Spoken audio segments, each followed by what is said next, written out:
प्रिय विद्यार्थियों, कक्षा 12 इतिहास। एक साम्राज्य की राजधानी विजयनगर लगभग 14वीं से 16वीं सदी तक। विषय 7 का है। विजयनगर अथवा विजय का शहर एक शहर और एक साम्राज्य दोनों के लिए प्रयुक्त नाम था। इस साम्राज्य की स्थापना 14वीं शताब्दी में की गई थी। अपने चरमोत्कर्ष पर यह उत्तर में कृष्णा नदी से लेकर प्रायद्वीप से सुदूर दक्षिण तक फैला हुआ था। 1565 में इस पर आक्रमण कर इसे लूटा गया और बाद में यह उजड़ गया। हालांकि 17वीं 18वीं शताब्दियों तक यह पूरी तरह से विनिष्ट हो गया था, पर फिर भी कृष्णा तुंगभद्रा दोआब क्षेत्र के निवासियों की स्मृतियों में यह जीवित रहा। उन्होंने इसे हम्पी नाम से याद रखा। इस नाम का आविर्भाव यहाँ की स्थानीय मातृदेवी पंपा देवी के नाम से हुआ था। इस मौखिक परंपराओं के साथ साथ पुरातात्विक खोजों, स्थापत्य के नमूनों, अभिलेखों तथा अन्य दस्तावेजों में विजयनगर साम्राज्य को पुनः खोजने में विद्वानों की सहायता की। विजयनगर के शहर के चारों ओर बनाई गई पत्थर की दीवार का एक भाग आप देख सकते हैं। हम्पी की खोज। हम्पी के भग्नावशेष 1800 ईस्वी में एक अभियंता तथा पुराविद कर्नल कॉलिन मैकेंजी द्वारा प्रकाश में लाए गए थे। मैकेंजी, जो ईस्ट इंडिया कंपनी में कार्यरत थे, ने इस स्थान का पहला सर्वेक्षण मानचित्र तैयार किया। उनके द्वारा हासिल शुरुआती जानकारियां विरूपाक्ष मंदिर तथा पंपा देवी के पूजा स्थल के पुरोहितों की स्मृतियों पर आधारित थी। कालांतर में 1856 ईस्वी से छाया चित्रकारों ने यहाँ के भवनों के चित्र संकलित करने आरंभ किए, जिससे शोधकर्ता उनका अध्ययन कर पाए। 1836 से ही अभिलेखकर्ताओं ने यहाँ और हम्पी के अन्य मंदिरों कई दर्जन अभिलेखों को इकट्ठा करना आरंभ कर दिया। इस शहर तथा साम्राज्य के इतिहास के पुनर्निर्माण के प्रयास में इतिहासकारों ने इन स्रोतों का विदेशी यात्रियों के वृत्तांतों तथा तेलुगु, कन्नड़, तमिल और संस्कृत में लिखे गए साहित्य से मिलान किया। कॉलिन मैकेंजी, अभी जिसकी चर्चा हम कर रहे थे, 1754 में जन्मे कॉलिन मैकेंजी ने एक अभियंता, सर्वेक्षक तथा मानचित्रकार के रूप में प्रसिद्ध हासिल की। 1815 में उन्हें भारत का पहला सर्वेयर जनरल बनाया गया और 1821 में उनकी मृत्यु तक वे इस पद पर बने रहे। भारत के अतीत को बेहतर ढंग से समझने और उपनिवेश के प्रशासन को आसान बनाने के लिए उन्होंने इतिहास से संबंधित स्थानीय परंपराओं का संकलन तथा ऐतिहासिक स्थलों का संरक्षण करना आरंभ किया। वे कहते हैं, ब्रिटिश प्रशासन के सुप्रभाव में आने से पहले दक्षिण भारत खराब प्रबंधन की दुर्गत से लंबे समय तक जूझता रहा। विजयनगर के अध्ययन से मैकेंजी को यह विश्वास हो गया कि कंपनी स्थानीय लोगों के अलग अलग कबीलों, जो इस समय भी जनसंख्या का एक बड़ा हिस्सा थे, को अभी प्रभावित करने वाले इनमें से कई संस्थाओं, कानूनों तथा रीति रिवाजों के विषय में बहुत महत्वपूर्ण जानकारियाँ हासिल कर सकती थीं। राजनायक तथा सुल्तान। परंपरा और अभिलेखीय साक्ष्य के अनुसार विजयनगर साम्राज्य की स्थापना दो भाइयों हरिहर और बुक्का द्वारा 1336 ईस्वी में की गई थी। इस साम्राज्य की अस्थिर सीमाओं में अलग अलग भाषाएं बोलने वाले, अलग अलग धार्मिक परंपराओं को मानने वाले लोग रहते थे। अपनी उत्तरी सीमा पर विजयनगर शासकों ने अपने समकालीन राजाओं, जिसमें दक्कन के सुल्तान तथा उड़ीसा के गजपत शासक शामिल थे, उर्वर नदी घाटियों तथा लाभकारी विदेशी व्यापार से उत्पन्न संपदा पर अधिकार के लिए संघर्ष किया। साथ ही इन राज्यों के बीच संपर्क से विचारों का आदान प्रदान विशेष रूप से स्थापत्य के क्षेत्र में होने लगा। विजयनगर के शासकों ने अवधारणाओं और भवन निर्माण की तकनीकों को ग्रहण किया, जिन्हें उन्होंने आगे और विकसित किया। इस साम्राज्य के कई भागों ने पहले शक्तिशाली राज्यों जैसे तमिलनाडु में चोलों और कर्नाटक में होयसालों के राज्यों का विकास। अभी देख लें मैकेंजी और उनके सहायक।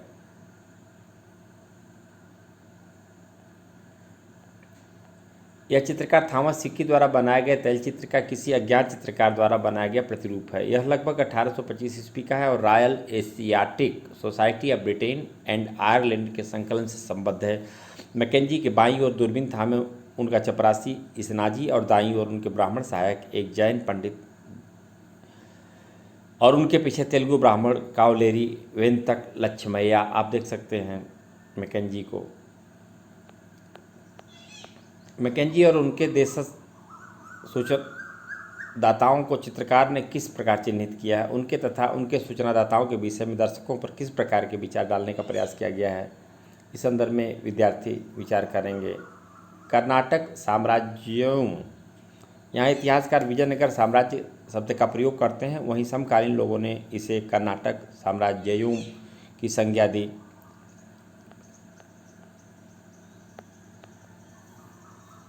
राज्य का विकास देखा था। इन क्षेत्रों के शासक वर्ग ने विशाल मंदिरों जैसे तंजावुर के बृहदेश्वर मंदिर तथा वेलूर के चन्नकेशव मंदिर को संरक्षण प्रदान किया था। विजयनगर के शासकों, जो अपने आप को राय कहते थे, ने इन परंपरा को आगे बढ़ाया और जैसे ही हम देखेंगे उन्हें नई ऊंचाइयों तक पहुंचाया। शासक और व्यापारी, चूंकि इस काल में युद्ध कला प्रभावशाली अश्वसेना पर आधारित होती थी, इसलिए प्रतिस्पर्धी राज्यों के लिए अरब तथा मध्य एशिया से घोड़ों का आयात बहुत महत्वपूर्ण था। यह व्यापार आरंभिक चरणों में अरब व्यापारियों द्वारा नियंत्रित था। व्यापारियों के स्थानीय समूह, जिन्हें कुदरई, चट्टी अथवा घोड़ों के व्यापारी कहा जाता था, भी इस विनिमयों में भाग लेते थे। 1498 ईस्वी से कुछ और लोग पटल पर उभर कर आए। ये पुर्तगाली थे जो उपमहाद्वीप के पश्चिमी तट पर आए और व्यापारिक तथा सामरिक केंद्र स्थापित करने का प्रयास करने लगे। उनकी सामरिक तकनीक, विशेष रूप से बंदूकों के प्रयोग, ने उन्हें इस काल की उलझी हुई राजनीति में एक महत्वपूर्ण शक्ति बनकर उभरने में सहायता की। विजयनगर भी मसालों, वस्त्रों तथा रत्नों के अपने बाजारों के लिए प्रसिद्ध था। ऐसे शहरों के लिए व्यापार एक प्रतिष्ठा का मानक माना जाता था। यहाँ की समृद्ध जनता महंगी विदेशी वस्तुओं की मांग करती थी, विशेष रूप से रत्नों और आभूषणों की। दूसरी ओर व्यापार से प्राप्त राजस्व राज्य की समृद्धि में महत्वपूर्ण योगदान देता था। हम आगे बढ़े इससे पहले कुछ चित्रों के संदर्भ में हम आपसे चर्चा कर लें। आप देखें यह चित्र तंजावुर में बृहदेश्वर मंदिर का गोपुरम अथवा प्रवेश द्वार ये है। फिर से परिचय आप सुन लें। तंजावुर में बृहदेश्वर मंदिर का गोपुरम अथवा प्रवेश द्वार। हाथी, घोड़े और लोग। गजपत का शाब्दिक अर्थ हाथियों का स्वामी होता है। 15वीं शताब्दी उड़ीसा के एक शक्तिशाली शासक वंश का यही नाम था। विजयनगर की लोक प्रचलित परंपराओं में दक्कन के सुल्तानों को अश्वपत या घोड़ों के स्वामी तथा रायों को नरपत या लोगों के स्वामी की संज्ञा दी गई है।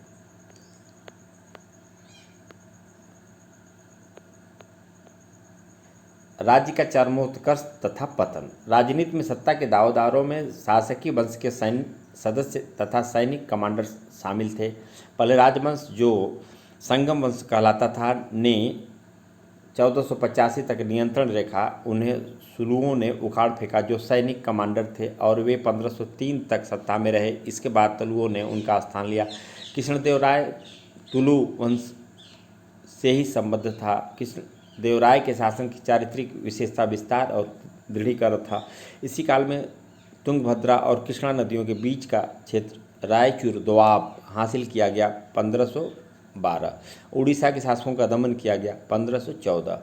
बीजापुर के सुल्तान को बुरी तरह पराजित किया गया था 1520। हालांकि राज्य हमेशा सामरिक रूप से तैयार रहता था, लेकिन फिर भी यह अतुलनीय शांति और समृद्धि की स्थितियों में फला फूला। कुछ बेहतरीन मंदिरों के निर्माण, कई महत्वपूर्ण दक्षिण भारतीय मंदिरों में भव्य गोपुरमों को जोड़ने का श्रेय कृष्णदेव को ही जाता है। उनके अपनी मां के नाम पर विजयनगर के समीप ही नगलपुरम नामक उपनगर की स्थापना भी की थी। विजयनगर के संदर्भ में सबसे विस्तृत विवरण कृष्णदेवराय के या उनके तुरंत बाद के कालों से प्राप्त होते हैं। कृष्णदेव की मृत्यु के पश्चात 1529 में राजकीय ढांचे में तनाव उत्पन्न होने लगा। उनके उत्तराधिकारियों को विद्रोही नायकों तथा सेनापतियों से चुनौती का सामना करना पड़ा। 1542 तक केंद्र पर नियंत्रण एक अन्य राजकीय वंश अराविद के हाथों में चला गया, जो 17वीं शताब्दी के अंत तक सत्ता पर काबिज रखे। पहले की तरह इस काल में भी विजयनगर शासकों और साथ ही दक्कन सल्तनतों के शासकों की सामरिक महत्वाकांक्षाओं के चलते समीकरण बदलते रहे। अंततः यह इस विजयनगर के विरुद्ध दक्कन सल्तनतों के बीच मैत्री समझौते के स्वरूप में परिणित हुई। 1565 में विजयनगर की सेना प्रधानमंत्री राम राय के नेतृत्व में राक्षसी तागड़ी, जिसे तालीकोटा के नाम से भी जाना जाता है, के युद्ध में उतरी, जहां उसे बाजीपुर, अहमदनगर तथा गोलकुंडा की संयुक्त सेनाओं द्वारा करारी शिकस्त मिली। विजयी सेनाओं ने विजयनगर शहर पर धावा बोलकर उसे लूटा। कुछ ही वर्षों के भीतर यह शहर पूरी तरह से उजड़ गया। अब साम्राज्य का केंद्र पूर्व की ओर स्थानांतरित हो गया, जहां अराबिंद राजवंश ने पेनुकोंडा से और बाद में चंद्रगिरी तिरुपति के समीप से शासन किया। आप देखें, राजा और व्यापारी। विजयनगर के सबसे प्रसिद्ध शासक कृष्णदेवराय शासनकाल 1509 से 29 ने शासन कला के विषय में अमुक्त मल्यद नामक तेलुगु भाषा में एक कृति लिखी। व्यापारियों के विषय में उसने लिखा, एक राजा ने अपने बंदरगाहों को सुधारना चाहिए। एक राजा को अपने बंदरगाहों को सुधारना चाहिए और वाणिज्य को इस प्रकार प्रोत्साहित करना चाहिए कि घोड़ों, हाथियों, रत्नों, चंदन, मोती तथा अन्य वस्तुओं का खुले तौर पर आयात किया जा सके। उसे प्रबंध करना चाहिए कि उन विदेशी नाविकों जिन्हें तूफानों, बीमारी या थकान के कारण उनके देश में उतरना पड़ता है, की भली भांति देखभाल की जा सके। सुदूर देशों के व्यापारियों जो हाथियों और अच्छे घोड़ों का आयात करते हैं को रोज बैठक में बुलाकर तोहफे देकर तथा उचित मुनाफे के स्वीकृत देकर अपने साथ संबद्ध करना चाहिए। ऐसा करने से ये वस्तुएं कभी भी तुम्हारे दुश्मनों तक नहीं पहुंचेगी। यह आपके विचार में राजा व्यापार को प्रोत्साहित करने का इच्छुक क्यों था? इन विनियमों से किन समूहों को लाभ पहुंचा होगा? इस पर विद्यार्थी चर्चा करेंगे और हम आगे देखते हैं। यह चित्र दक्षिण भारत लगभग 14वीं 18वीं शताब्दी। यह देखिए आप, दक्षिण भारत 14वीं 18वीं शताब्दी, 14वीं 15वीं 16वीं 17वीं और 18वीं।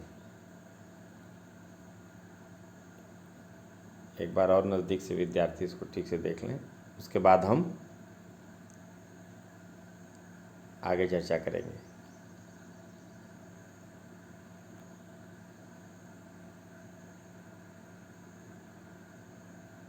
उन आधुनिक राज्यों को चिन्हित कीजिए जो विजयनगर साम्राज्य का भाग थी। देखें आप,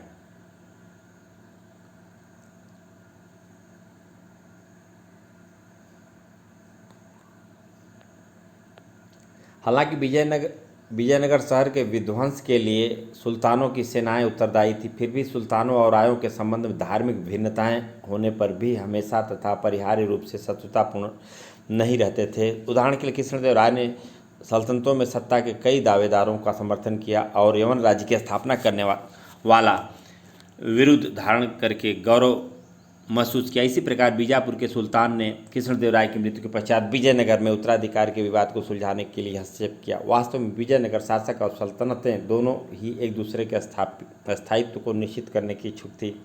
यह राम राय की जोखिम भरी नीति थी, जिसके अनुसार उसने एक सुल्तान को दूसरे के विरुद्ध करने की कोशिश की, किंतु ये सुल्तान एक हो गए और उन्होंने उसे निर्णायक रूप से पराजित कर दिया। यवन संस्कृत भाषा का शब्द है जिसका प्रयोग यूनानियों तथा उत्तर पश्चिम से उपमहाद्वीप में आने वाले अन्य लोगों के लिए किया जाता था।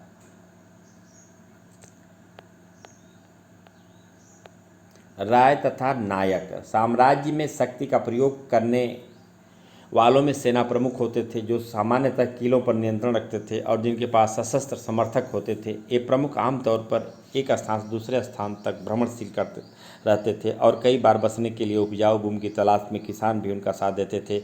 इन प्रमुखों को नायक कहते थे। ये आमतौर पर तेलुगु या कन्नड़ भाषा बोलते थे। कई नायकों ने विजयनगर शासक की प्रभुसत्ता के आगे समर्पण किया था, पर ये अक्सर विद्रोह कर देते थे और इन्हें सैनिक कार्रवाई के माध्यम से ही वश में किया जाता था। एक शब्द यहाँ पर है जो अब भी प्रायः लोग गलत लिखते हैं। हम विद्यार्थियों के लिए इस शब्द को दिखा दें।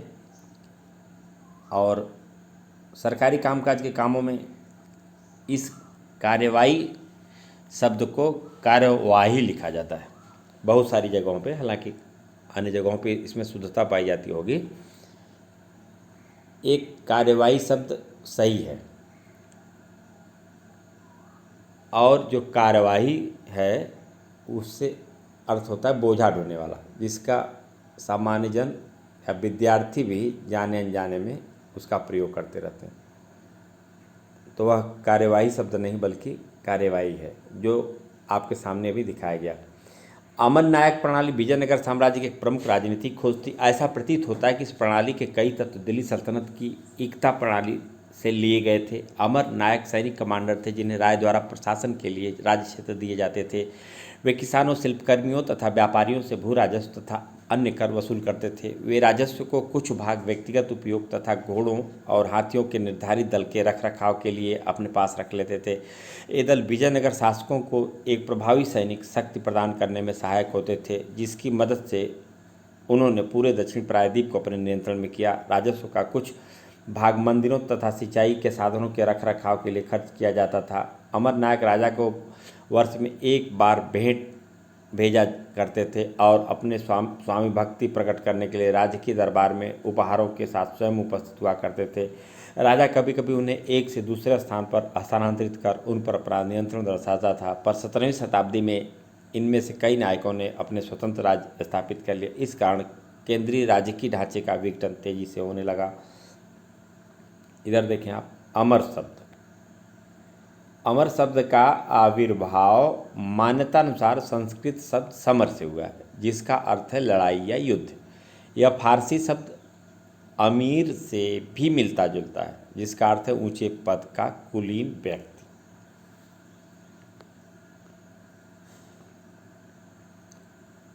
अभी जो चित्र विद्यार्थियों ने देखा, चंद्रगिरी, मदुरई, इकेरी, तंजावुर, मैसूर को चिन्हित कीजिए।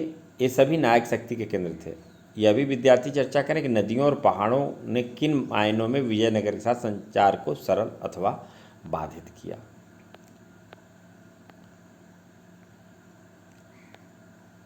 ये विजयनगर का नक्शा आप देख लें। उसके बाद नक्शे पर बने 3 अंचलों को पहचानिए। मध्य भाग को ध्यान से देखिए। क्या आप नदियों से जुड़ती हुई नहरों को देख सकते हैं? आप कितनी किलेबंद दीवारों को देख सकते हैं? क्या धार्मिक केंद्र किलेबंद था? यह देखिए आप।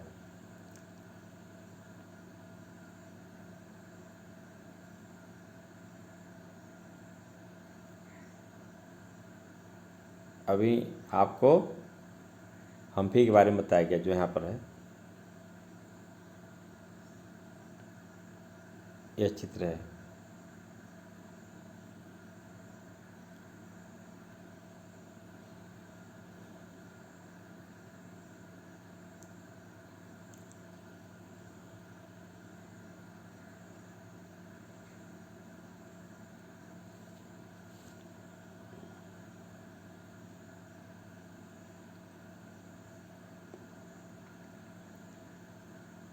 विजयनगर राजधानी तथा उसके परिप्रदेश।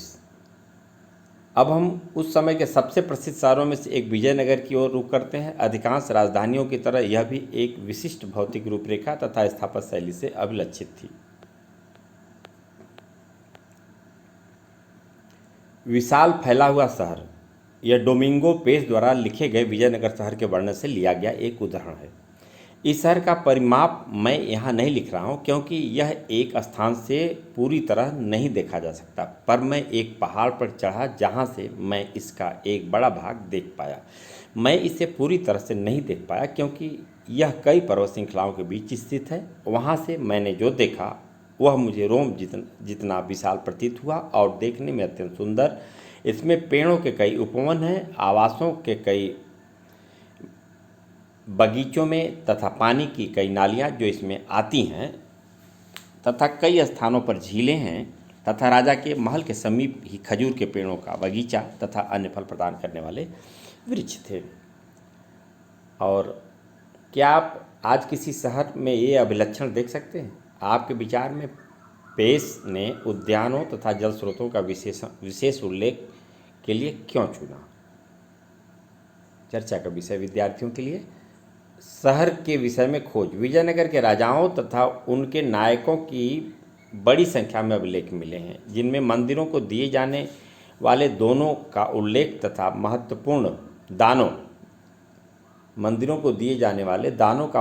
महत्वपूर्ण घटनाओं का विवरण है। कई यात्रियों ने शहर की यात्रा की और इसके बारे में लिखा। इसमें सबसे उल्लेखनीय वृत्तांत निकोलो दे कांति नामक इतालवी व्यापारी, अब्दुल रज्जाक नामक फारस के राजा का दूत, अफानासी निकितिन नामक रूस का एक व्यापारी, जिन सभी ने 15वीं शताब्दी में शहर की यात्रा की थी, और दुआर्ते बर्बासो, डोमिंगो पेस तथा पुर्तगाल का फर्नाओ नूनीज, जो सभी 16वीं शताब्दी में आए थे, के हैं।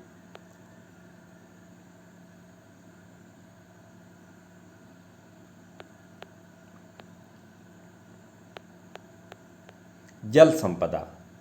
विजयनगर की भौगोलिक स्थिति के विषय में सबसे चौंकाने वाला तथ्य तुंगभद्रा नदी द्वारा यहाँ निर्मित एक प्राकृतिक कुंड है। यह नदी उत्तर पूर्व दिशा में बहती है। आसपास का भूदृश्य रमणीय ग्रेनाइट की पहाड़ियों से परिपूर्ण है, जो शहर के चारों ओर करधनी का निर्माण करती सी प्रतीत होती है। इन पहाड़ियों से कई जलधाराएं आकर नदी से मिलती हैं। लगभग सभी धाराओं के साथ साथ बांध बनाकर अलग अलग आकारों के हौज बनाए गए थे। चूंकि यह प्रायद्वीप के सबसे शुष्क क्षेत्रों में से एक था, इसलिए पानी के संचयन और इसे शहर तक ले जाने के व्यापक प्रबंध करना आवश्यक था। ऐसे सबसे महत्वपूर्ण हौजों में एक का निर्माण 15वीं शताब्दी के आरंभिक वर्षों में हुआ, जिसे आज कमलपुरम जलाशय कहा जाता है। इस हौज के पानी से न केवल आसपास के खेतों को सींचा जाता था, बल्कि इसे एक नहर के माध्यम से राजकीय केंद्र तक भी ले जाया जाता था। सबसे महत्वपूर्ण जल संबंधी संरचनाओं में एक हिरिया नहर को आज भी भग्नावशेषों के बीच देखा जा सकता है। इस नहर में तुंगभद्रा पर बने बांध से पानी लाया जाता था और इसे धार्मिक केंद्र से शहरी केंद्र को अलग करने वाली घाटी को सिंचित करने में प्रयोग किया जाता था। संभवतः इसका निर्माण संगम वंश के राजाओं द्वारा करवाया गया था। किलेबंदियों तथा सड़कें। इससे पहले कि हम शहर के विभिन्न भागों का गहन परीक्षण करें, हम उन विशाल किलेबंदी की दीवारों पर नजर डालेंगे जिनसे उन्हें घेरा गया था। 15वीं शताब्दी में फारस के शासक द्वारा कालीकट कोचिकोड भेजा गया दूत अब्दुल रज्जाक किलेबंदी से बहुत प्रभावित हुआ और उसने दुर्गों की 7 पंक्तियों का उल्लेख किया। इनसे न केवल शहर को बल्कि कृषि में प्रयुक्त आसपास के क्षेत्र तथा जंगलों को भी घेरा गया था। सबसे बाहरी दीवार शहर के चारों ओर बनी पहाड़ियों को आपस में जोड़ती थी। यह विशाल राजगिरी संरचना थोड़ी सी सुंडाकार थी। गारे या जोड़ने के लिए किसी भी वस्तु का निर्माण में कहीं भी प्रयोग नहीं किया गया था। पत्थर के टुकड़े फानाकार थे, जिसके कारण वे अपने स्थान पर टिके रहते थे। दीवारों के अंदर का भाग मिट्टी और मलबे के मिश्रण से बना हुआ था। वर्गाकार तथा आयताकार बुर्ज बाहर की ओर निकले हुए थे। इस किलेबंदी की सबसे महत्वपूर्ण बात यह थी कि इससे खेतों को भी घेरा गया था। अब्दुल रज्जाक लिखता है कि पहली, दूसरी और तीसरी दीवारों के बीच जुते हुए खेत, बगीचे तथा आवास हैं और पेश कहता है कि इस पहली परिधि के शहर में प्रवेश करने तक की दूरी बहुत है, जिसमें खेत हैं जहाँ वे धान उगाते हैं और कई उद्यान हैं और बहुत जल जो 2 झीलों से लाया जाता है। इन कथनों की आज के पुरातत्वविद द्वारा पुष्टि की गई, जिन्होंने धार्मिक केंद्र तथा नगरीय केंद्र के बीच एक कृषि क्षेत्र के साक्ष्य खोज निकाले हैं। यह क्षेत्र एक व्यापक नहर प्रणाली के माध्यम से सींचा जाता था, जिसमें तुंगभद्रा से जल लाया जाता था। आपके विचार में कृषि क्षेत्रों को किलेबंद भूभाग में क्यों समाहित किया जाता था?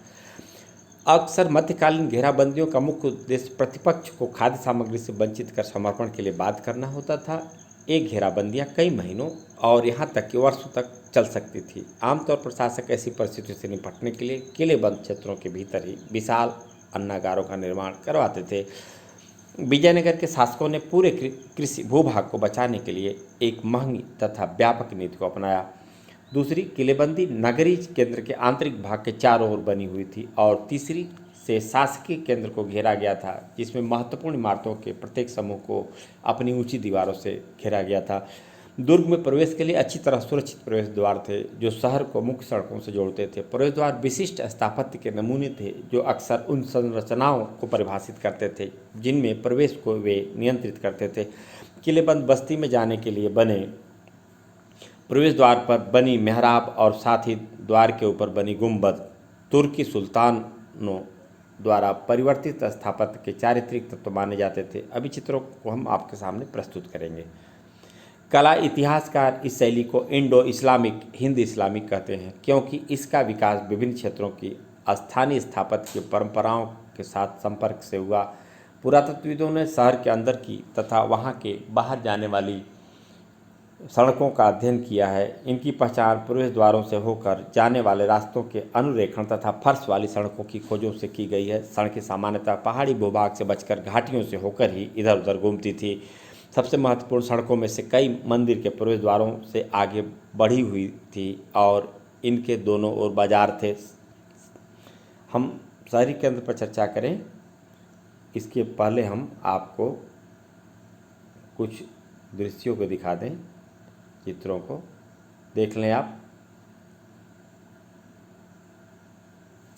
हौजों जलाशयों का निर्माण किस प्रकार होता था? कृष्णदेव राय द्वारा बनवाए गए जलाशय के विषय में पेश लिखता है। राजा एक जलाशय बनवाया 2 पहाड़ियों से मुख विवर पर, जिसने दोनों में से किसी पहाड़ी से आने वाला सारा जल वहाँ इकट्ठा हो। इसके अलावा जल 9 मील लगभग 15 किलोमीटर से भी अधिक दूरी से पाइपों से आता है, जो बाहरी श्रृंखला के निचले हिस्से के साथ साथ बनाए गए थे। यह जल एक झील से लाया जाता है, जो छलकाव से खुद एक छोटी सी नदी में मिलती है। जलाशय में 3 विशाल स्तंभ बने हैं, जिन पर खूबसूरती से चित्र उकेरे गए हैं। ये ऊपरी भाग में कुछ पाइपों से जुड़े हुए हैं, जिनसे ये अपने बगीचों तथा धान के खेतों की सिंचाई के पानी लाते हैं। इस जलाशय को बनाने के लिए इस राजा ने एक पूरी पहाड़ी को तुड़वा दिया। जलाशय में मैंने इतने लोगों को कार्य करते देखा कि वहाँ 15 से 20 हज़ार आदमी थे, चींटियों की तरफ। ये देखिए आप, राज्य के केंद्र की ओर जाती एक कृत्रिम जल प्रणाली, जिसका अभी हम उल्लेख कर रहे थे। कृत्रिम जल प्रणाली किस प्रकार से जल को एक स्थान से दूसरी जगह पर ले जाने की व्यवस्था की गई थी। और अब आप देखें, यह चित्र देखें आप, इस प्रवेश द्वार का चित्र। किलेबंद दीवार में बना एक प्रवेश द्वार। इन 2 प्रवेश द्वारों के बीच समानताओं और विभिन्नताओं का वर्णन कीजिए। आपके विचार में विजयनगर के शासकों ने इंडो इस्लामिक स्थापत्य के तत्वों को क्यों अपनाया? और इधर देखें, एक गोपुरम,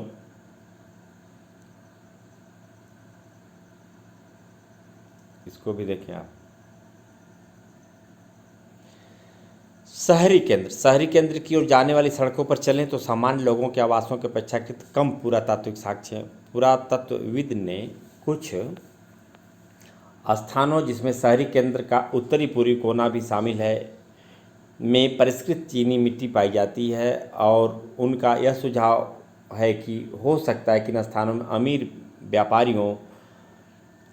व्यापारी रहते हों। एक मुस्लिम रियायती मोहल्ला भी था। यहाँ स्थित मकबरों तथा मस्जिदों के विशिष्ट कार्य हैं, फिर भी उनका स्थापत्य हम्पी में मिले मंदिरों के मंडपों के स्थापत्य से मिलता जुलता है। एक देखिए आप इस तरफ, यहाँ पर उत्खनित पटरी का एक भाग, और यह इसी के साथ दूसरा चित्र देखें आप, चीनी मिट्टी के बर्तनों के टुकड़े। हम बड़ा करके दोनों चीज़ें विद्यार्थियों के सामने दिखाते हैं, तो देखें। और इसे भी देखें आप।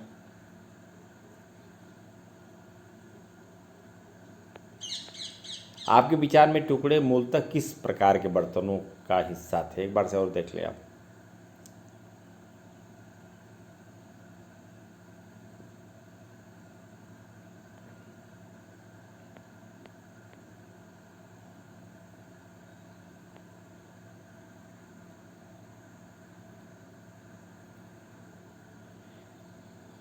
क्षेत्र सर्वेक्षण इंगित करते हैं कि इस पूरे क्षेत्र में बहुत से पूजा स्थल और छोटे मंदिर से जो विविध प्रकार के संप्रदाय, जो संभवतः विभिन्न समुदायों द्वारा संरक्षित थे, के प्रचलन की ओर संकेत करते हैं। सर्वेक्षकों से यह भी इंगित होता है कि कुएं, बरसात के पानी वाले जलाशय और साथ ही मंदिरों के जलाशय संभवतः सामान्य नगर निवासियों के लिए पानी के स्रोत का कार्य करते थे।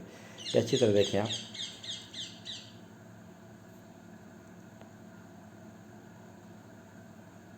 विजयनगर में एक मस्जिद।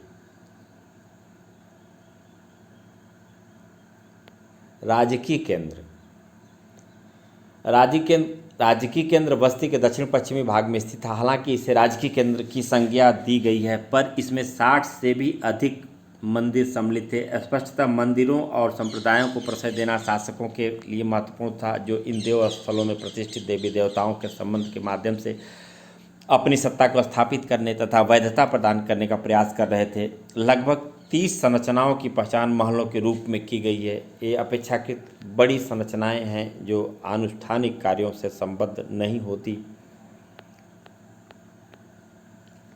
इन संरचनाओं तथा मंदिरों के बीच एक अंतर यह था कि मंदिर पूरी तरह से राजगिरी से निर्मित थे, जबकि धर्मेतर भवनों की अधिरचना विकारी वस्तुओं से बनाई गई थी। महानवमी टिप्पा। इस क्षेत्र में कुछ विशिष्ट संरचनाओं का नामकरण भवनों के आकार और साथ ही उनके कार्यों के आधार पर किया गया है। राजा का भवन नामक संरचना अंतः क्षेत्र में सबसे विशाल है, परंतु इसके राजकीय आवास होने का कोई निश्चित साक्ष्य नहीं मिला है। इसके दो सबसे प्रभावशाली मंच हैं, जिन्हें सामान्यतः सभा मंडप तथा महानवमी डिब्बा कहा जाता है। पूरा क्षेत्र ऊंची दोहरी दीवारों से घिरा है और इनके बीच में एक गली है। सभा मंडप एक ऊंचा मंच है जिनमें पास पास तथा निश्चित दूरी पर लकड़ी के स्तंभों के लिए छेद बने हुए हैं। इसमें दूसरी मंजिल जो इन स्तंभों पर टिकी थी तक जाने के लिए सीढ़ी बनी हुई थी। स्तंभों के एक दूसरे से बहुत पास पास होने से बहुत कम खुला स्थान बचता था होगा और इसलिए यह स्पष्ट नहीं है कि यह मंडप किस प्रयोजन के लिए बनाया गया था। शहर के सबसे ऊंचे स्थानों में से एक पर स्थित महानवमी डिब्बा एक विशालकाय मंच है जो लगभग 11,000 वर्ग फीट के आधार से 40 फीट की ऊंचाई तक जाता है। ऐसे साक्ष्य मिले हैं जिनसे पता चलता है कि इन पर एक लकड़ी की संरचना बनी थी। मंच का आधार उभारदार उत्कीर्णन से पटा पड़ा है।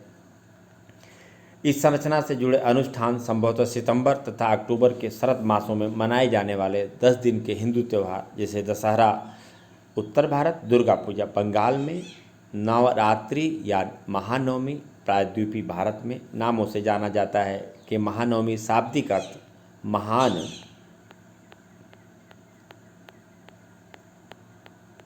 महान नवा दिवस के अवसर पर निष्पादित किए जाते थे। इस अवसर पर विजयनगर शासक अपने रुतबे, ताकत तथा अधिराज्य का प्रदर्शन करते थे।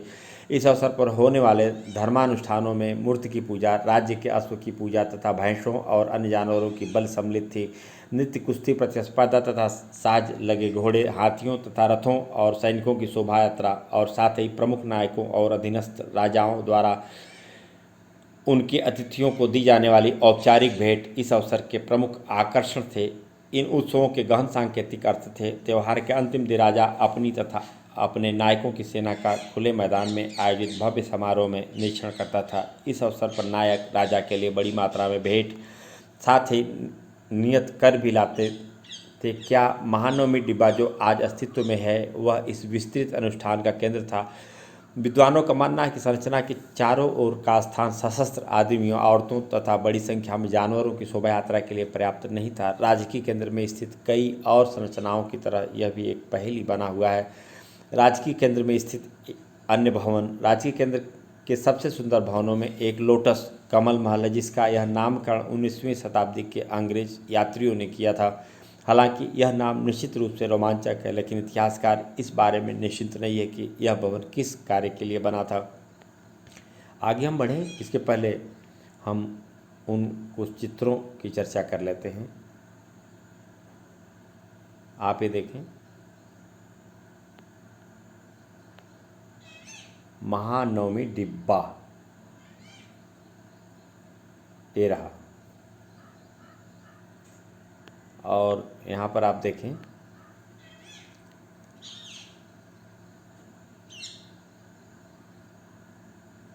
महानवमी डिब्बा पर उत्कीर्णित चित्र। क्या आप इन चित्रों के विषयों को पहचान सकते हैं? हमारी कोशिश है कि जो महत्वपूर्ण चीज़ें हैं उसको कुछ क्षण के लिए, कुछ पल के लिए रोकूं। इसके बावजूद विद्यार्थियों को सुविधा हो तो वे वहाँ पर ब्रेक करके उसको ठीक तरीके से और देख सकते हैं। और चित्र जो भी होते हैं, पहले भी हमने बताया कि कम से कम एक कोई चित्र 1000 शब्द की व्याख्या करता है, इसलिए चित्र अति महत्वपूर्ण माने जाते हैं। और इससे आप देख लें, कमल महल का एक बड़ा रेखाचित्र, खड़ा रेखाचित्र किसी वस्तु अथवा संरचना का ऊर्ध्व अवलोकन होता है। यह हमें उन अभिलक्षणों के विषय में जानकारी देता है जो एक छायाचित्र में नहीं देखे जा सकते। मेहराबों को ध्यान से देखिए, ये संभवतः इंडो इस्लामिक तकनीकों से प्रभावित थी। देखें आप, इसके पहले और नहीं, इस चित्र को और इसके बाद का जो चित्र है उन अभिलेखों की सूची बनाई जो दोनों में है, और साथ ही उनकी भी जो इसमें से केवल एक में ही देखे जा सकते हैं।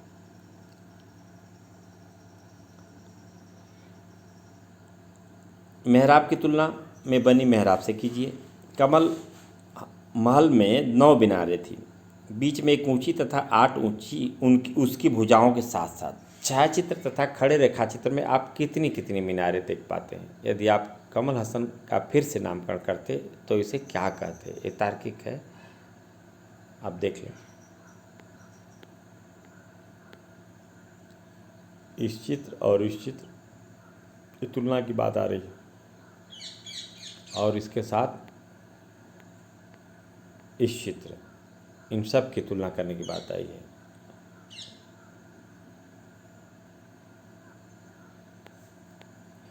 एक सुझाव जो मैकेंजी द्वारा बनाए गए मानचित्र से मिलता है यह है कि एक परिषदीय सदन था जहां राजा अपने परामर्शदाताओं से मिलता था। हालांकि अधिकांश मंदिर धार्मिक केंद्र में स्थित थे, लेकिन राजकीय केंद्र में भी कई थे। इनमें से एक अत्यंत दर्शनीय को हजार राम मंदिर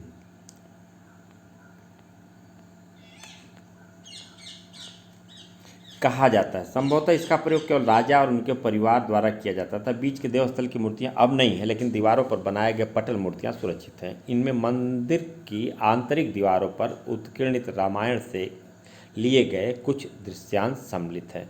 शहर पर आक्रमण के पश्चात विजयनगर की कई संरचनाएं विनिष्ट हो गई थी, पर नायकों ने महलनुमा संरचनाओं के निर्माण की परंपरा को जारी रखा। इनमें से कई भवन आज भी अस्तित्व में हैं। हम आगे बढ़ें इससे पहले जो कुछ चित्र हैं उन पर हम चर्चा कर लेते हैं। यहाँ तक हमने देखा था, अब आप देखें, इस चित्र को देखें। हाथियों के अस्तबल पर खड़ा रेखा चित्र,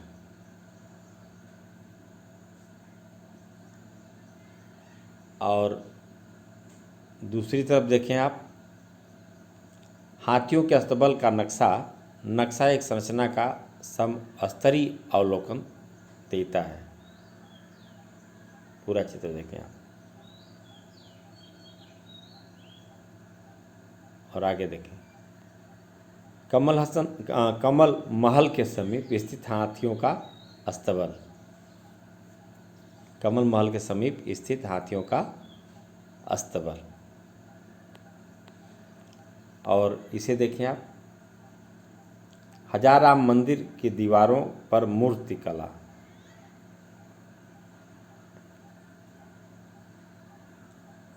करीब से देखें विद्यार्थी इसको, ये किन किन बातों का संकेत देते हैं क्रमशः आप देख सकते हैं।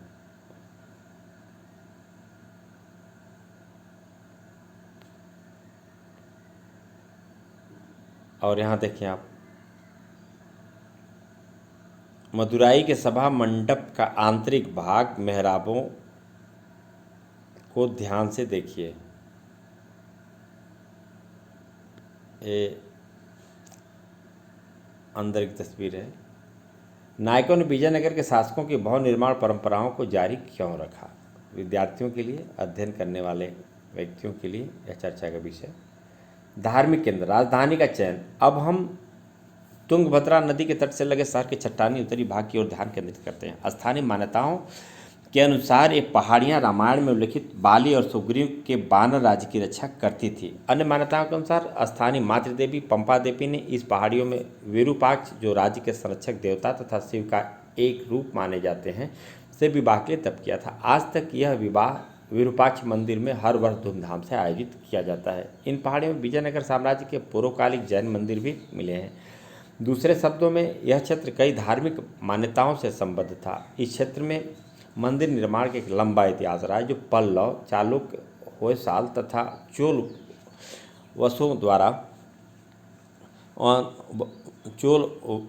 वंशों तक जाता था। आमतौर पर शासक अपने आप को ईश्वर से जोड़ने के लिए मंदिर निर्माण को प्रोत्साहन देते थे। अक्सर देवता को व्यक्त अथवा अव्यक्त रूप से राजा से जोड़ा जाता था। मंदिर शिक्षा केंद्रों के रूप में भी कार्य करते थे। शासक और अन्य लोग मंदिर के रख रखाव के लिए भूमि या अन्य संपदा दान में देते थे। अतएव मंदिर महत्वपूर्ण धार्मिक, सामाजिक, सांस्कृतिक तथा आर्थिक केंद्रों के रूप में विकसित हुए।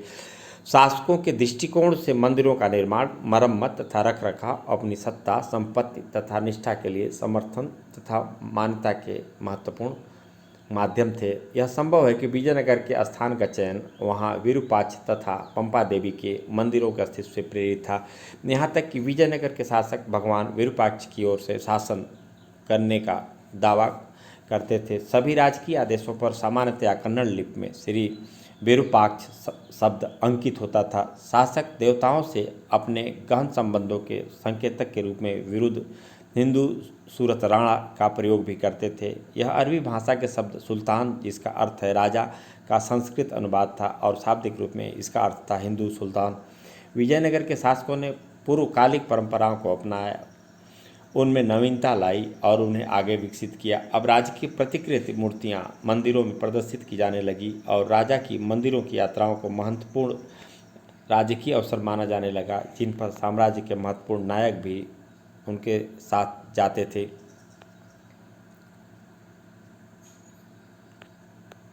यह देखें आप, एक साम्राज्य की राजधानी, आकाश से लिया गया विरूपाक्ष मंदिर का दृश्य, मनमोहक दृश्य। यह देखें आप और करीब से।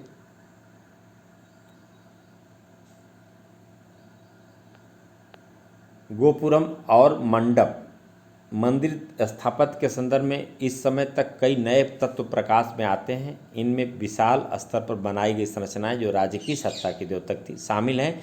इनका सबसे अच्छा उदाहरण रहा है गोपुरम अथवा राज्य की प्रवेश द्वार थे, जो अक्सर केंद्रीय देवालयों की मीनारों को बवना प्रतीत कराते थे, जो लंबी दूरी से ही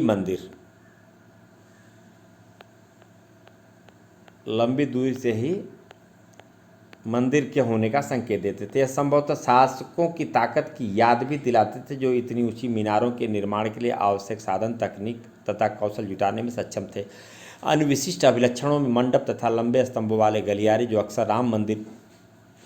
अक्सर मंदिर परिसर में स्थित देवस्थलों के चारों ओर बने थे, सम्मिलित थे। अब हम दो मंदिरों को और सूक्ष्मता से देखते हैं, विरूपाक्ष मंदिर तथा विट्ठल मंदिर। विरूपाक्ष मंदिर का निर्माण कई शताब्दियों में हुआ था। हालांकि अभिलेखों से पता चलता है कि सबसे प्राचीन मंदिर 9वीं-10वीं शताब्दी का था। विजयनगर साम्राज्य की स्थापना के बाद इसे कहीं अधिक बड़ा किया गया था। मुख्य मंदिर के सामने बना मंडप कृष्णदेवराय ने अपने राज्यारोहण के उपलक्ष्य में बनवाया था। इसे सूक्ष्मता से उत्कीर्णित स्तंभों से सजाया गया था। पूर्वी गोपुरम के निर्माण का श्रेय भी उसे ही दिया जाता है। इन परिवर्तनों का अर्थ है केंद्रीय देवालय पूरे परिसर के एक छोटे भाग तक सीमित रह गया था। आप देख लें। अब हम उन चित्रों की तरफ आते हैं जिन चित्रों को विरूपाक्ष मंदिर का नक्शा, ये देखें। अधिकांश वर्गाकार संरचनाएं देवस्थल हैं, जो प्रमुख प्रवेश द्वारों को काले रंग से भरा गया है। प्रत्येक छोटा बिंदु एक स्तंभ को दर्शाता है। वर्गाकार या आयताकार ढांचे में व्यवस्थित स्तंभों की पंक्तियां प्रमुख सभागारों, मंडपों तथा बरामदों को विभाजित करती प्रतीत होती। नक्शे में दिए गए स्केल का प्रयोग कर मुख्य गोपुरम से केंद्रीय देवालय की दूरी नापिए। जलाशय से देवालय तक जाने के लिए सबसे आसान मार्ग कौन सा रहा होगा? और देखें आप, दैवीय विवाहों के आयोजन में प्रयुक्त होने वाला एक कल्याण मंडप।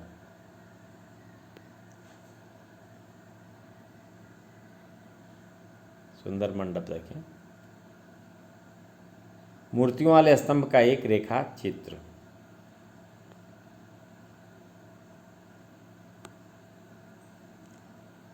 पढ़ा करके हम विद्यार्थियों को या अध्ययन करने वाले माननीयों को दिखा देता हूँ। देखें आप,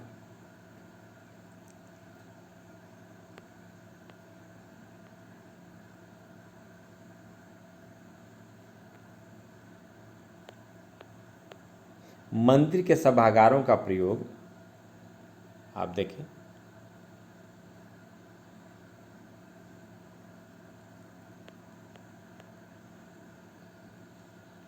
विविध प्रकार कार्यों के लिए होता था। इनमें से कुछ ऐसे हैं जिनमें देवताओं की मूर्तियां संगीत, नृत्य और नाटकों के विशेष कार्यक्रमों को देखने के लिए रखी जाती थी। अन्य सभागारों का प्रयोग देवी देवताओं के विवाह के उत्सव पर आनंद मनाने और कुछ अन्य का प्रयोग देवी देवताओं को झूला झुलाने के लिए होता था। इन अवसरों पर विशिष्ट मूर्तियों का प्रयोग होता था, जो छोटे केंद्रीय देवालयों में स्थापित मूर्तियों से भी भिन्न होती थी। दूसरा देवालय विट्ठल मंदिर जो रोचक है। यहाँ के प्रमुख देवता विट्ठल थे, जो सामान्यतः महाराष्ट्र में पूजे जाने वाले विष्णु के एक रूप हैं। आप देखें, विट्ठल मंदिर का रथ। क्या आपको लगता है कि वास्तव में इस प्रकार का बनाए जाते होंगे? ये आप चर्चा करेंगे इस विषय पर। और यह देखें आप, जिंजी का झूलता मंडप,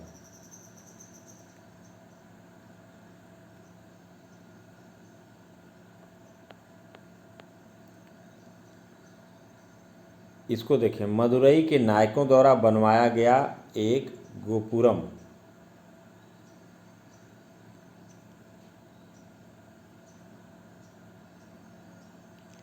इस देवता की पूजा को कर्नाटक में आरंभ करना उन माध्यमों का द्योतक है जिनमें एक साम्राज्यिक संस्कृति के निर्माण के लिए विजयनगर के शासकों ने अलग अलग परंपराओं को आत्मसात किया।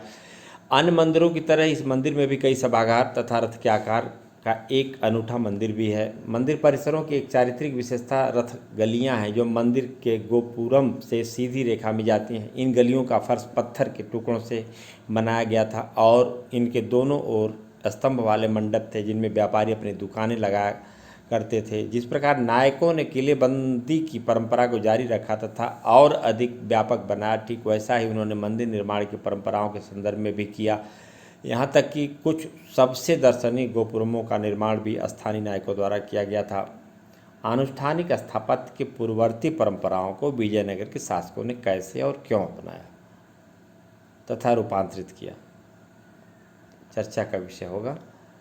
महलों, मंदिरों तथा बाजारों का अंकन। हमने विजयनगर के विषय में जानकारी के भंडार का विश्लेषण किया है। फोटोग्राफ, नक्शे, संरचनाओं के कड़े रेखाचित्र तथा मूर्तियाँ, यह सब कैसे खोजा गया? मैकेंजी द्वारा किए गए आरंभिक सर्वेक्षणों के बाद यात्रा वेदांत और अभिलेखों में मिली जानकारी को एक साथ जोड़ा गया। 20वीं शताब्दी में इस स्थान का संरक्षण भारतीय पुरातात्विक सर्वेक्षण तथा कर्नाटक के पुरातात्विक एवं संग्रहालय विभाग द्वारा किया गया। 1976 में हम्पी को राष्ट्रीय महत्व के स्थल के रूप में मान्यता मिली। तदुपरांत 1980 के दशक के आरंभ में विविध प्रकार के अभिलेखन प्रयोग से व्यापक तथा गहन सर्वेक्षणों के माध्यम से विजयनगर से मिले भौतिक अवशेषों के सूक्ष्मता से प्रलेखन की एक महत्वपूर्ण परियोजना का शुभारंभ किया गया। लगभग 20 वर्षों के काल में पूरे विश्व के दर्जनों विद्वानों ने इस जानकारी को इकट्ठा और संरक्षित करने का कार्य किया। इस विशद प्रक्रिया के सिर्फ एक हिस्से को बारीकी से देखते हैं, यह है मानचित्र निर्माण। इसका पहला चरण यह था कि संपूर्ण क्षेत्र को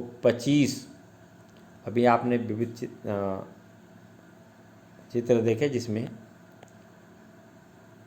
25 वर्गाकार भागों में बांटा गया और प्रत्येक वर्ग को वर्णमाला के एक अक्षर से इंगित किया गया। फिर इन छोटे वर्गों को पुनः और फिर छोटे वर्गों के समूह में बांटा गया, लेकिन इतना काफ़ी नहीं था। आगे फिर छोटे वर्गों को और छोटी इकाइयों में बांटा गया। जैसा कि आप देख सकते हैं कि एक गहन सर्वेक्षण बहुत परिश्रम से किए गए थे और इनमें हजारों संरचनाओं के अंशों, छोटे देवस्थलों और आवासों से लेकर विशाल मंदिरों तक को पुनः उजागर किया गया था।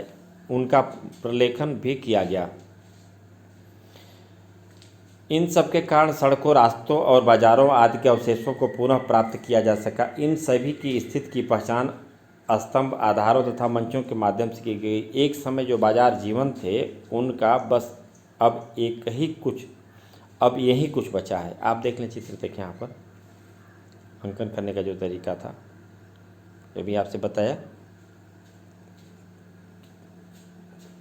कि बार बार इसको स्पष्ट करने के लिए संकेत देने पड़े ताकि बेहतर तरीके से समझा जा सके। ये देखिए, पैमाना भी है, इसके माध्यम से आप इसको नाप सकते हैं और समझ सकते हैं। अंग्रेजी वर्णमाला का कौन सा अक्षर प्रयोग नहीं किया गया था? मानचित्र में दिए गए पैमाने का प्रयोग करते हुए किसी एक छोटे वर्ग की लंबाई नापिए। इस मानचित्र में कौन सा पैमाना प्रयोग किया गया है?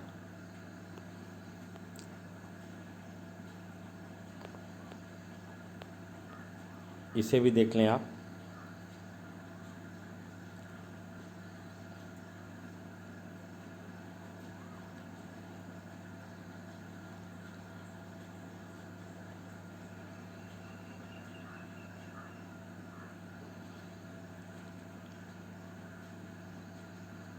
मंदिर का नक्शा ये रहा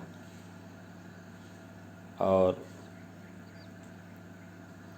किसी एक मंदिर को पहचानिए। दीवारों, एक केंद्रीय देवालय तथा मंदिर तक जाने वाले रास्तों के अवशेषों को खोजिए। मानचित्र पर उन वर्गों का नाम दीजिए जिसमें मंदिर का नक्शा स्थित है। आप देखें, गोपुरम, सभागारों, स्तंभावलियों तथा केंद्रीय देवालय को पहचानिए। बाहरी प्रवेश द्वार से केंद्रीय देवालय तक पहुंचने के लिए आप किन भागों से होकर गुजरेंगे? बाजार। पेश बाजार एक सजीव विवरण देता है। आगे जाने पर एक चौड़ी और सुंदर गली पाते हैं। इस गली में कई व्यापारी रहते हैं और वहाँ आप सभी प्रकार के माणिक्य और हीरे और पन्ने और मोती और छोटे मोती और वस्त्र और पृथ्वी पर होने वाली हर वस्तु जिसे आप खरीदना चाहेंगे पाएंगे। फिर हम शाम को आप एक मेला देख सकते हैं जहाँ से कई सामान्य घोड़े तथा टट्टू और कई तुरुंज और नींबू और संतरे और अंगूर और उद्यान में उगने वाली हर प्रकार की वस्तुएं और लकड़ी मिलती है। इस गली में आप हर वस्तु पा सकते हैं और सामान्य रूप से वह शहर का वर्णन विश्व के सबसे अच्छे संभरण वाले शहर के रूप में करता है, जहां बाजार चावल, गेहूं, अनाज, भारतीय मकई और कुछ मात्रा में जौ तथा सेम, मूंग दालें, काला चना जैसे खाद्य पदार्थों से भरे रहते हैं, जो सभी सस्ते दामों पर तथा प्रचुर मात्रा में उपलब्ध रहते हैं। फरनाओ नुनूज के अनुसार विजयनगर के बाजार प्रचुर मात्रा में फलों, अंगूरों और संतरों, नींबू, अनार, कटहल तथा आम से भरे रहते थे और सभी बहुत सस्ते। बाजारों में मांस भी बड़ी मात्रा में बिकता था। नूनीज उल्लेख करता है कि भेड़ बकरियों का मांस, सुअर, मृग मांस, तीतर मांस, खरगोश, कबूतर, बटेर और सभी प्रकार के पक्षी, चिड़ियाँ, चूहे तथा बिल्लियों और छिपकलियाँ विषनग विजयनगर के बाजारों में बिकती थी। उत्तरों की खोज में प्रश्न। सुरक्षित भवन हमें उन तरीकों के विषय में बताते हैं जिनमें स्थानों को व्यवस्थित किया गया और उन्हें प्रयोग में लाया गया। वह हमें यह भी बताते हैं कि किन वस्तुओं और तकनीकों से उनका निर्माण किया गया और कैसे किया गया। उदाहरण के लिए किसी शहर की किलेबंदी के अध्ययन से हम उसकी प्रतिरक्षण आवश्यकताओं और सामरिक तैयारी को समझ सकते हैं। यदि हम उनकी अन्य स्थानों के भवनों से तुलना करें तो भवन हमें विचारों के फैलाव और सांस्कृतिक प्रभावों के बारे में भी बताते हैं। वे उन विचारों को जाहिर करते हैं जो निर्माणकर्ता या प्रसादाता व्यक्ति करना चाहते थे। वे अक्सर ऐसे चिन्हों से परिपूर्ण रहते हैं जो उनके सांस्कृतिक संदर्भ का परिणाम होते हैं। उन्हें हम समझ सकते हैं जब हम अन्य स्रोतों जैसे साहित्यिक अभिलेखों तथा लोक प्रचारित परंपराओं से मिली जानकारी को संयोजित करें। कृष्णदेव राय। परिदृश्य की कुछ समस्याओं को पुनः याद करने के लिए तमिलनाडु में चिदम्बरम के मंदिर के गोपुरम में रखी कृष्णदेव राय की इस सुंदर प्रतिमा को देखिए। स्वाभाविक है कि शासक इसी रूप में अपने आप को प्रस्तुत करना चाहता था और पेश राजा का वर्णन कुछ इस प्रकार करता है। मजलाकत, गोरा रंग और अच्छी काटे, कुछ मोटा, राजा के चेहरे पर चेचक के दाग हैं। ये देखें आप, हम आगे बढ़ें उससे पहले आपको बाजार के संदर्भ में बताया जा चुका है बाजारों में क्या मिलते थे। स्थापत्य तत्वों के परीक्षण हमें यह नहीं बताते कि सामान्य पुरुष, महिलाएं तथा बच्चों जो शहर और उनके आसपास के क्षेत्रों में रहने वाली जनसंख्या के एक बड़ा भाग थे, इन प्रभावशाली भवनों के विषय में क्या सोचते थे। क्या उनकी शाही केंद्र अथवा धार्मिक केंद्र के किसी भी भाग में पहुंच हो सकती थी? क्या वे मूर्ति के सामने से तेजी से निकल जाते अथवा देखने के लिए रुकते, सोचते और उसके जटिल प्रतीक चित्रण को समझने का प्रयास करते? और वे लोग जिन्होंने इस विशाल निर्माण परियोजनाओं का कार्य किया था, इन उद्यमों के विषय में क्या सोचते थे जिसके लिए उन्होंने अपना श्रमदान किया था? हालांकि क्या निर्माण करना है, स्थान कौन सा माल प्रयोग करना है और किस शैली का अनुसरण करना है, ये सभी निर्णय शासक लेते थे। पर इतने विशाल उद्यमों के लिए आवश्यक विशिष्ट ज्ञान किसके पास था? भवनों के नक्शे कौन बनाता था? राजगीर पत्थर काटने वाले मूर्तिकार जो वास्तविक निर्माण कार्य करते थे कहाँ से आते थे? क्या उन्हें युद्ध के दौरान पड़ोसी क्षेत्रों से बंदी बनाया जाता था? उन्हें किस प्रकार के वेतन मिलते थे? निर्माण गतिविधियों का अधीक्षण कौन करता था? निर्माण के लिए कच्चा माल कैसे और कहाँ से लाया जाता था? ये कुछ प्रश्न ऐसे हैं जिनके उत्तर हम भवनों या उनके अवशेषों को देखने मात्र से नहीं दे सकते। संभवतः अन्य स्रोतों के प्रयोग से जारी शोध कुछ और संकेत दे सकें। इस चित्र को देखें आप।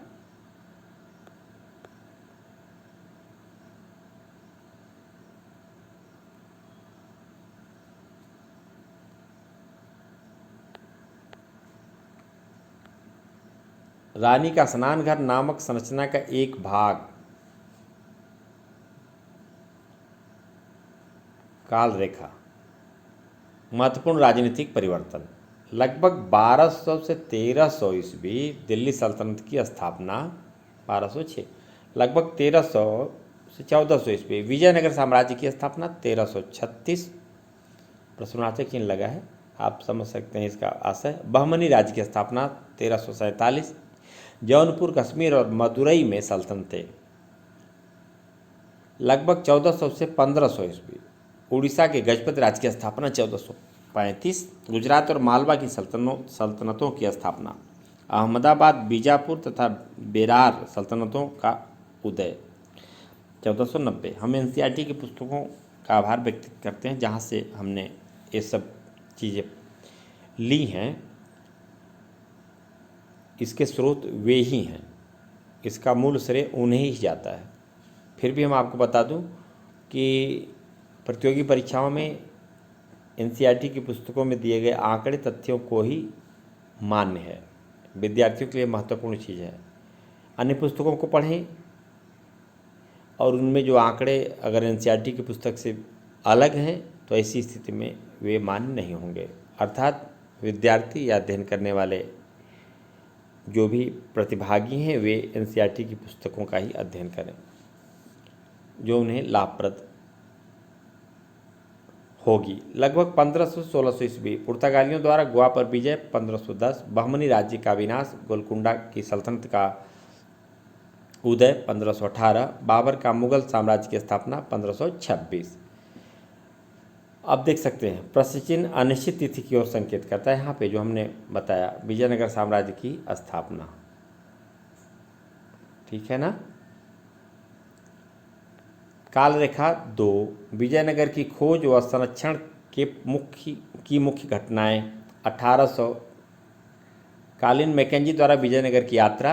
1856 अलेक्जेंडर ग्रेनरो ने हम्पी के पुरातात्विक अवशेषों के पहले विस्तृत चित्र लिए।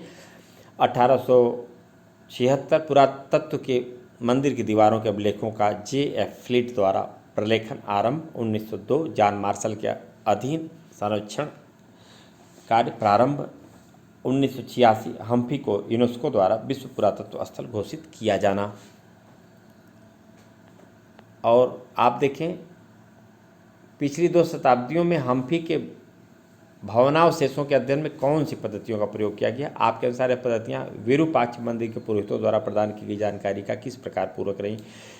विजयनगर की जल आवश्यकताओं को किस प्रकार पूरा किया जाता था। शहर के किलेबंद क्षेत्र में कृषि क्षेत्र को रखने के आपके विचार में क्या फायदे और नुकसान थे। आपके विचार में महानवमी डिब्बा से संबद्ध अनुष्ठानों का क्या महत्व था।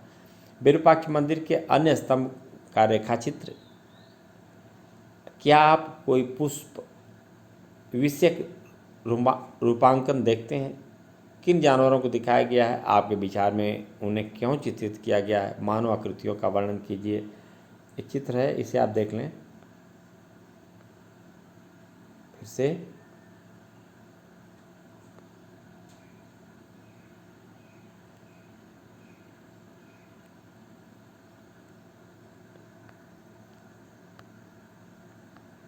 शहरी केंद्र शब्द शहर के जिस भाग से प्रयोग किए गए हैं क्या वे उस भाग का सही वर्णन करते हैं। कमल महल और हाथियों के अस्तबल जैसे भवनों का स्थापत्य हमें उनके बनवाने वाले शासकों के विषय में क्या बताता है। स्थापत्य की कौन कौन सी परंपराओं ने विजयनगर के वास्तुविदों को प्रेरित किया। उन्होंने इस परंपराओं में किस प्रकार बदलाव किए। अध्याय के विभिन्न विवरणों से आप विजयनगर के सामान्य लोगों के जीवन की क्या छवि पाते हैं। और आप देखें मानचित्रकार विश्व के सीमा रेखा मानचित्र पर इटली, पुर्तगाल, ईरान तथा रूस को सन्निकटता से अंकित कीजिए। इन मार्गों को पहचानिए जिनका प्रयोग यात्रियों ने विजयनगर पहुंचने के लिए किया था। परियोजना कार्य। भारतीय महाद्वीप के किसी एक ऐसे प्रमुख शहर के विषय में और जानकारी हासिल कीजिए जो लगभग 14वीं-17वीं शताब्दी में फला फूला। शहर के स्थापत्य का वर्णन कीजिए। क्या कोई ऐसे लक्षण हैं जो उनके राजनीतिक केंद्र होने की ओर संकेत करें। क्या ऐसे भवन हैं जो आनुष्ठानिक रूप से महत्वपूर्ण हो। कौन से ऐसे लक्षण हैं जो शहरी भाग को आसपास के क्षेत्रों में विभाजित करते हैं? अपने आसपास के किसी धार्मिक केंद्र, धार्मिक भवन को देखिए।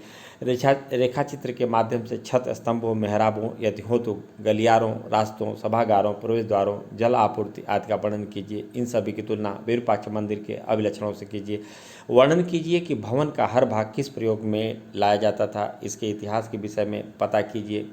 और विस्तार से जानकारी प्राप्त करने के लिए प्रतिभागी